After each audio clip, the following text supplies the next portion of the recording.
มาทิ้งกับสิกลับมาเห็นคลิปทุกมือเนาะฝากทุกคนเป็นกำลังใจหน่อยเด้อฝากกดไลค์กดแชร์เนาะแต่ที่สำคัญอย่าลืมเบิ่งคอมเมนต์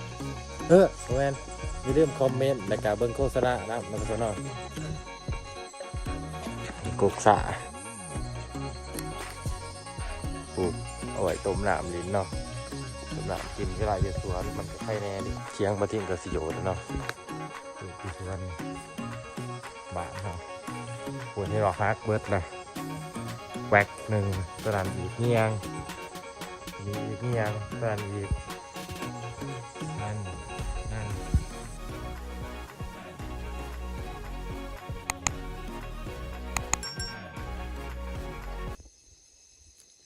สบายดีเด้อพ่อแม่พี่น้องวันนี้มาพอกับ2บัตจิ้งชาแนลคือเก่าพี่น้องวันนี้บัตจิ้งกับมาตัดหญ้านะวันนี้เนาะห่างหายกันไปโดนทุกคนยุ่งวันนี้มาตัดหญ้า2คนกับอ้ายเนาะในการน้องมาใส่ปุ๋ยฝนตกหากระเสาทุกคนนี่มันบรรยากาศตอนค่ำเนาะ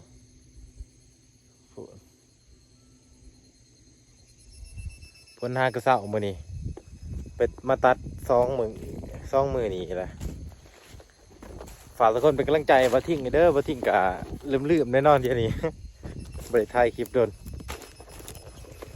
สภาพกับมัวอยู่เนาะนี่เป็นวัดแน่ทุกคนเลยสิพาทุกคนเบิ่งสวนกาแฟเนาะสวนกาแฟของพี่อายพอปีกายมันถือน้ำหมอกทุกคนเลยยังเหลือมันถือน้ำหมอกน้อยนึงอยู่เถิงฮะเห็นว่าโกกใหญ่แน่ดำฮะนี่เนาะตัวปลูกใหม่นี่มันก็งามแน่อยู่ได้นี่ถอดยอดใหม่เบิดละวันนี้เพิ่นกามาเสียหญ้าออมโกกมันเนาะเดี๋ยวจะให้เบิ่งกล่องลังน่าจะงามนี่เด้มาทิ้งกามาปลูกซอยเพิ่นเนาะมันอ่อนไรทุกคนเลยเด็กกุกมันงามอยู่ได้นี่ถ้าน้องพี่กายนี่พอถือระมอโอ้ยยังวะเต็มเบิดแล้วคืออยู่เทิงนั่นแหละอันนี้ล่ะถือระมอพอดี3 ไม้เนาะ3 ไม้เบิดไปกะ2,000 เบียร์2,000 โกก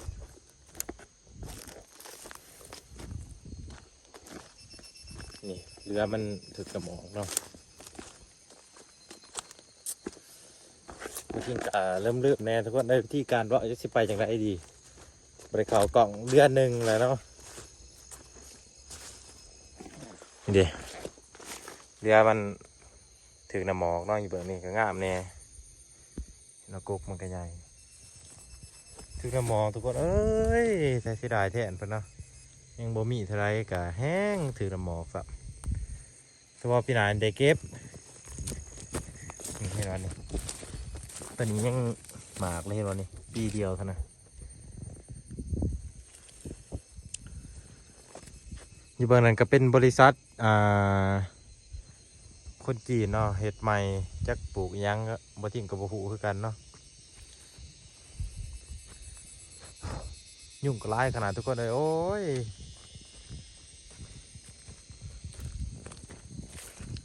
มาทิ้งกระทายให้ทุกคนเบิ่งแบบขาวๆแน่เนาะเพราะว่าบ่ทันใดมีแนวถ่ายมื้ออื่นมาทิ้งสิถ่ายตอนตัดหญ้าแล้วก็อันนั้นถ่ายบรรยากาศแหม่มสวนบ่ทิ้งแน่เนาะเบิ่งที่หญ้าหกขนาดทุกคนเลยกุกระเพบ่ทิ้งก็ตายหลายขนาดพี่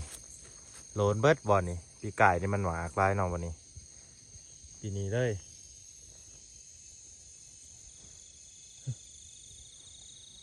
โอ้ยนกดอกเขียวตัวยังปีนี้เริ่มบริเก็บหมากครับทุกคนหญ้าก็หกพี่หักษาประทัดเนาะนี่เด้หมากกาแฟตอนมันยังหยิบเขียว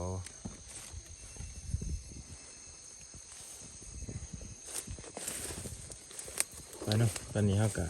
มือก้อนบาทนี่ทุกคนไผ่หัวกกยางตอนนี้เนาะคันนี้ยินข่าวว่าเขากินเป็นแต่ว่าพอทิ้งรู้สึกว่าคิ้วแห้งขนาด ยางพันไปซื้อยังสิคิ้วขนาดนั้นโอ้สิงไข่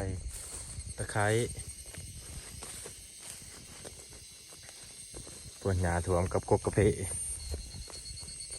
ส่วนตอนนี้อยากพี่นาเนาะว่าสิเฮ็ดใหม่เบิดเนาะเพอมันหญ้ามันถ่วมพลาดหลายตัวนี้ทีเดียวกกตัวมันเหลือเนี่ยงามเห็นเนาะคือตัวจะรุมติ้มถึงน้ำหมองเห็นเนาะคือจนโหลนเลย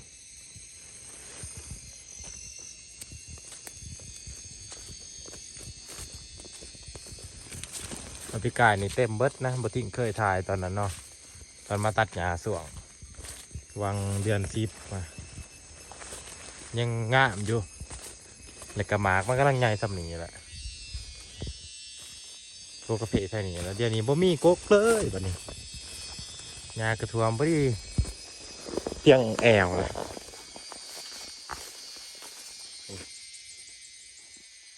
หญ้าท่วมแต่ก็ว่าหมากปีนี้กับบ่มีกกกับบ่มีหายเบิด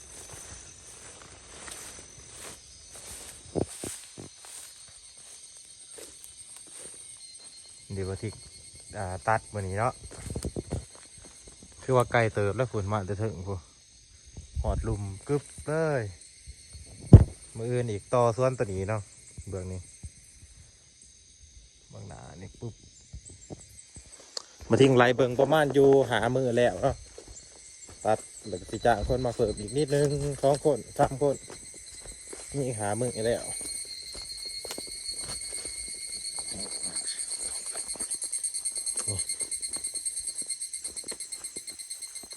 กุ๊กตัวนี้มันตายว่าพิการยังเก็บอยู่เลยวังหนึ่งนี่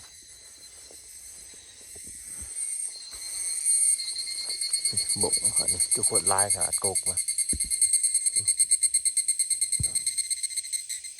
ลายแห้งขาดทุกคนเอ้ยแต่ละกกมีเบิดเบิ่งเทิงแห้งลายเลอะ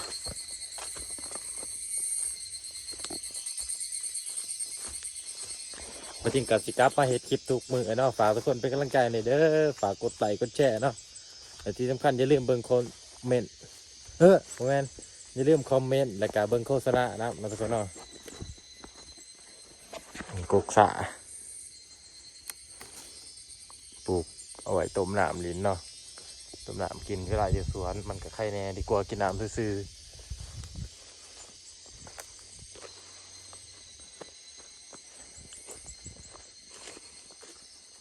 เที่ยงมาทิ้งกับสิโยดแล้วเนาะปลูกอยู่สวนนี่บ้านเขาปวดให้เราฮักเบิดละ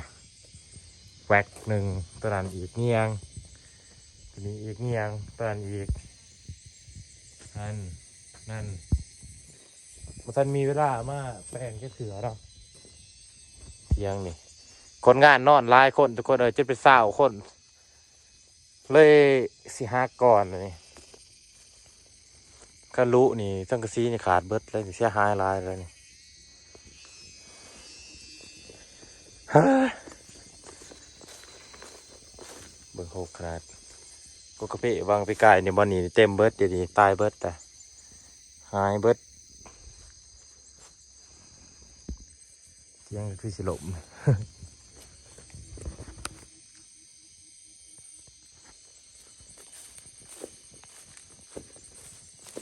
เครื่องจักรเข้ามาตัดไป